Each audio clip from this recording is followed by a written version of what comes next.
عظمت کشتی رو می‌بینید که 24,000 کانتینر رو از اقیانوس‌ها رد می‌کنه.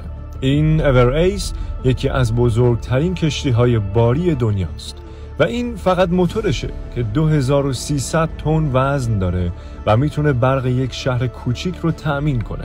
طول این کشتی 400 متره و عرض اون 61.5 متر. 400 متر یعنی 4 زمین فوتبال. حالا اندازه اون رو در برابر تایتانیک ببینید. اون از برج ایفل هم بلندتره. به طور دقیق تا 23992 کانتینر رو حمل میکنه. یعنی وزنی به اندازه 191,000 تن که برابر با 336 هواپیمای ایرباس A380.